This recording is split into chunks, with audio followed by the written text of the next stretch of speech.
What's up, guys? Welcome to Daily Dose of Reddit. This is your host, Zach, and today's subreddit is r/FatPeopleStories. Alright, this story's called Burt and Ernie and the Three Tubby Trolls, a rock opera? Part 1. I forgot all this happened till my date, appearing in Part 3, asked me why Burt smiles when he sees me. Then I realized there was a whole saga for you to enjoy. Here's the cast iron skillet. There's me, mid-30s, 5'2", 115 pounds, on holiday in Europe and going to Christmas parties and rock shows, attending club shows on a cruise boat. B. Ernie, 6'6", singer in band. Bubbly, witty, outgoing, wrangles all the people. Let's go sign some autographs, Burt! Yay! B. Burt, 5'5" in boots, guitarist in band, quiet chain smoker, wrangles tech and logistics but never people. Screw you, Ernie. I'm going home. Don't be. The Three Ungrateful Tubby Trolls. Pork Knuckle, Endocrine Disorder, and Coke Beard. All are 6 foot plus, and they are round. Their unwashed cargo shorts are held up with rope because no studded belt is big enough to circle their massive waddling frames. They wear grubby black fingerless gloves and faded black cotton tents for t-shirts, sweat-stained hats they've never washed, and have patchy neck beards. They ooze grease. There is visible dandruff and food stains. They are dedicated groupies and go to most of Burt and Ernie shows, and they like to do coke mid-concert. Don't be the Orca Pod. 5 to 6 women aged 20 to 40, around 5'4" to 7", and 250 plus pounds each. Like orcas, they hunt in a pack. Can't see around them, can't see over them. Once upon a time, Burt and Ernie threw a weekend of holiday concerts on a small party boat. 1,000 tickets max. I showed up.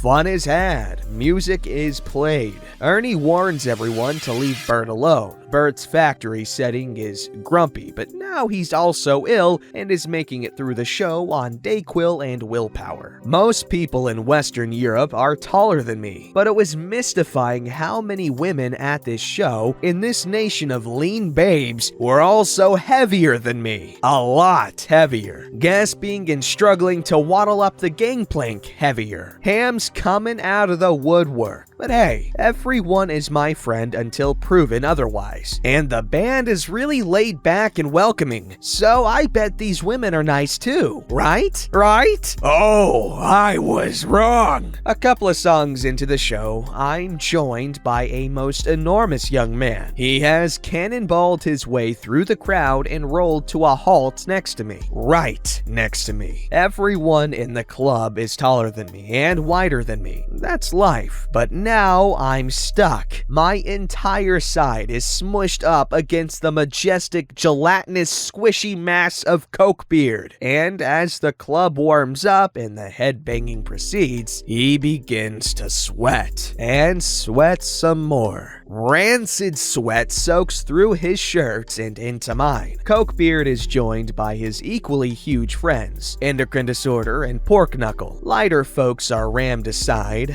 feet are trod upon, and views are obstructed. They snort some coke and begin bouncing off each other like giant jello salads. Every few minutes, they run out of beer or pretzels, and one shoves himself all the way back out of the pit to get more. The entire evening is a food relay race. The trolls are plowing back and forth, clutching 6 beers each trip, spilling drinks and food on people as the rest of the crowd attempts to ignore the disruption. We were at an exclusive show that sold out 10 months ago, and all the trolls can think about is food, more food, beer, and occasionally Coke. A pile of their discarded bits of pretzels, fries, paper food trays, and napkins begins to pile up around my ankles. There's a deposit on drinks, so fistfuls of beer cups are ferried back and forth to ensure they get their money back. More sweat, more jiggling. There is no escape. By the time it's over, my shirt is soaked through and dripping with Coke Beard's greasy sweat and his spilled beer, and I'm sprinkled with pretzel salt. I go to the head. I don't have room in my tiny suitcase for club clothes, so I'm the plainest woman there. Black pants and a black long-sleeve shirt. No fancy makeup, no nail polish, nothing. The Orcapod, who I have only glimpsed before now, are packed into the ladies' room. They're decked out in goth finery. Buckles and lace and docks and huge flouncy skirts, black lipstick, and enormous training corsets. They're grumbling that the stalls are too small for them to fit in, and there are too many slutty groupies and not enough longtime fans in the crowd. Dirty groupies everywhere who just want to screw the band. They all go silent and glare at me and a couple of other much taller skinny chicks at the sink. I wish we could get rid of these floozies. The only tits hanging out here are the size of flotation devices, and they belong to the orcas. I make nice, pretend I don't understand what they're saying, and squeeze out past them before someone rips my earrings off and stuffs me in a toilet. Burt and Ernie go straight to their hotel to sleep, and I go to mine to scrub Coke Beard sweat out of my clothes. The trolls and orcas get on FacePage. They are peeved that Ernie didn't spend time with them and that Burt was nowhere to be seen after the show. They feel the band is ungrateful to their fans. They bombard Burt, Ernie, and the band's page. Ernie responds sweetly that he is old and creaky and felt an urgent need to sleep so that he could entertain them all over again the very next day. Burt ignores them. The second show rolls around and I stand to one side in the back where the trolls won't sweat on me and the orcas won't punch me. After the show, Ernie is roaming around taking pictures and singing every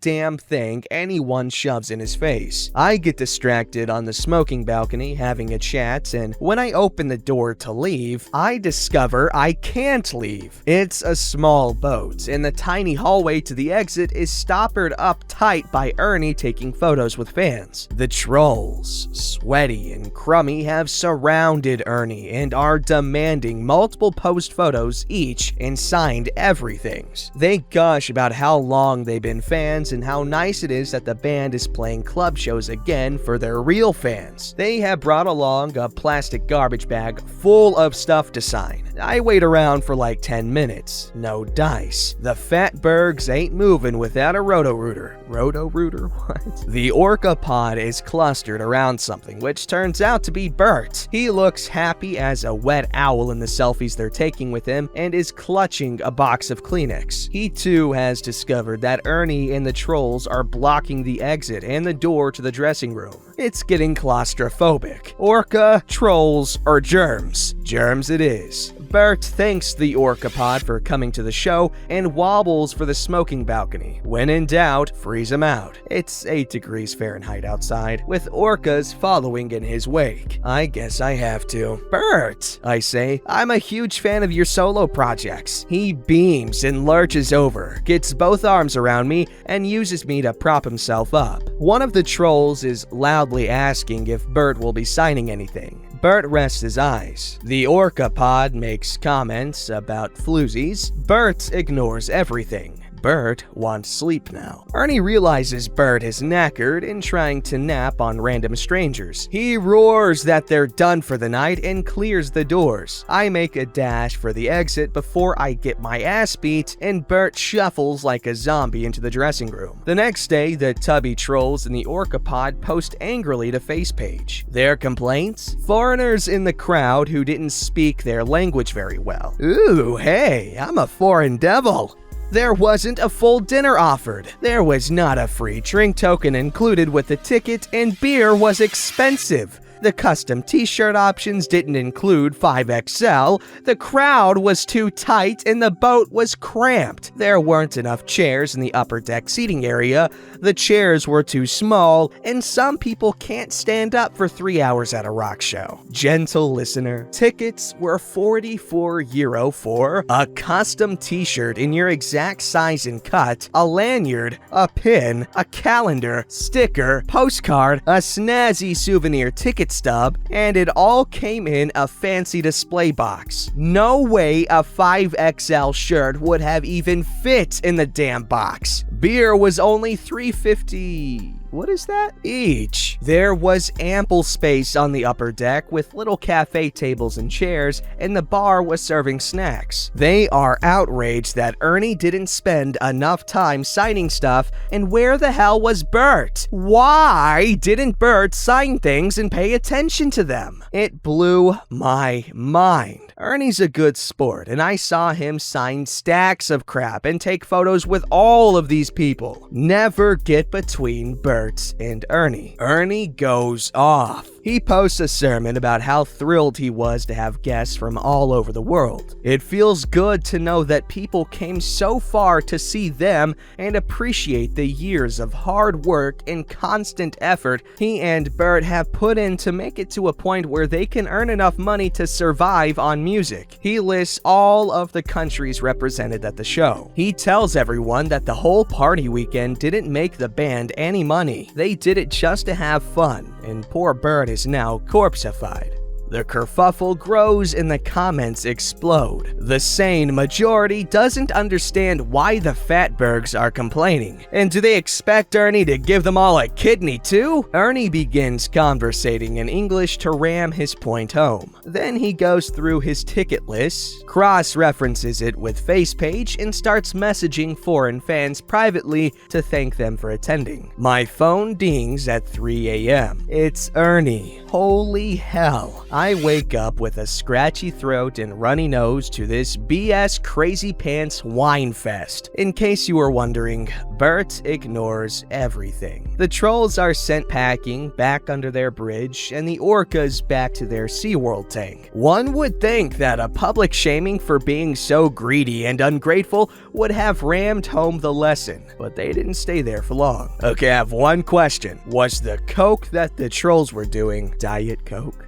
Alright, this story's called Can Hear My Dad's Breathing from Across the House, but Claims He Can Still Kick Your Ass. Boy, oh boy. I'm gonna start by prefacing that I'm not very fond of my dad, so some of this stuff might come off overly aggressive. My dad, 40, 5'8", claims 5'10", and last checked 250 pounds, all distributed in a beer pregnancy belly. Alright, so he's not a major ham, but he's got the attitude. I have to give him credit though. He did one of those weight loss programs for a while with my mom because we are a family of obese and overweight people, and he lost a bunch of weight just to gain it all back pretty quick, within mere months. It was like 25 pounds. Okay, so I have some chub, not gonna lie, but I'm still working on losing weight from my childhood obese days. My mom is in the 190s, so fairly large, but she passes all tests of health by doctors, walks around a lot for her job, has managed to keep the weight off after previously mentioned weight loss program, walks dogs twice a day with no problem, and hikes with me regularly while keeping up. Other than her asthma, which hasn't changed since she was thinner and younger when she first got it, she is one of the few examples of health at every size, I guess you could say. My dad seems to think so too. When my dad was young, he bragged about being able to run faster than anyone in the military. Side note. Which I doubt, as he's always been obese with a horrible relationship with food. As in, his aunt had to lock the cabinets in the kitchen to keep him and his brother from eating all the food. When I had poor health and was obese in middle school, I did a 14-minute mile, and it took a large hit to my gym grade. My dad responds, 14 minutes? I could walk 1 in 10. Yeah, sure. Just the other day, he was telling my brother, Hey, I know you're taller than me, but don't forget I could still mess you up if you're out of line. My brother is overweight, but almost obese, but it's distributed well. And I don't know why, but with zero exercise and zero practice, he is naturally talented at sports and can keep up on a hike fairly well. Back to my dad. He is practically 24/7 with these claims that he can mess you up because he made it through basic training and also did martial arts as a kid. He brags brags for days when he wins an arm wrestling match, but this is the same man who I can hear breathing right now as I write this. It's non-stop with quarantine. He hasn't been officially diagnosed with anything, but always blames it on allergies, even though this is something that happens year-round. He gets hot so easily that he also keeps the house in the very low 60s constantly for temperature. We've had to have our AC replaced and repaired countless times already, and it's only been 5 years since we moved here. It's not the AC. The brand is very popular in our area. He gets tired doing the smallest tasks and uses his bad back as an excuse every time. By exerting himself just the tiniest bit, he complains and complains for days about how he thinks it harmed him somehow, which leaves my mom, brother, and I with most household chores and maintenance. As a family, we went to the park and played tennis for Memorial Day. He leaves early and so does my brother. He had school projects to complete. My dad was free all day. They drove to and back despite the park just being a few blocks from our house with no hills. 2 days later, Dad says, "Wow, I think I twisted my ankle or something playing tennis the other day." when he played, he didn't move that much and didn't even play following the rules. If it wasn't clear before, he didn't twist his ankle and probably just said that to sound more macho because he acted like all he did was just walk it off when there was nothing to walk off. He has an ego, thinks he's a badass, talks like he's in top shape while faking injuries, waddles while walking because of his weight, breathes loudly and heavily because of his weight, has high blood pressure, a medical list that never ends, all while bragging how quick his doctor visits are because his doctor tiptoes around the very large issues that he faces. On top of that, he's a smoker and an alcoholic. What a fine specimen of a man, very similar in personality to my dad. Except my dad's not really fat, he's just like, he's average weight, but the attitude is spot on.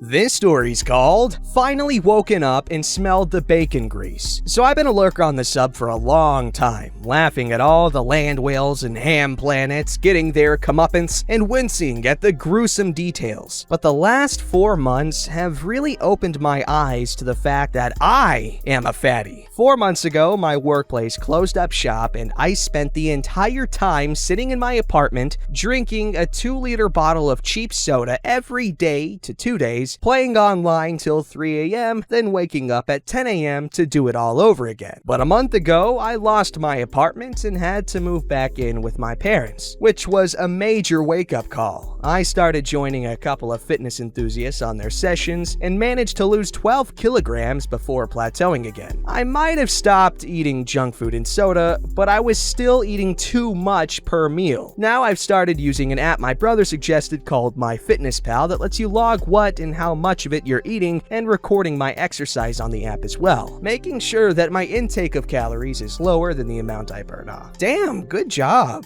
You're actually making a big effort to get healthier, which is very, very freaking admirable. And yes, I'd say health is like 90% just making good habits for yourself. Not eating too much, not eating, stuff that you shouldn't eat all the time. You can still eat junk food, just, moderate yourself. Too much of a good thing is a bad thing, and you gotta learn that. Learn to savor food. I haven't even freaking learned that. Don't forget to like, subscribe, and hit that bell to never miss an episode.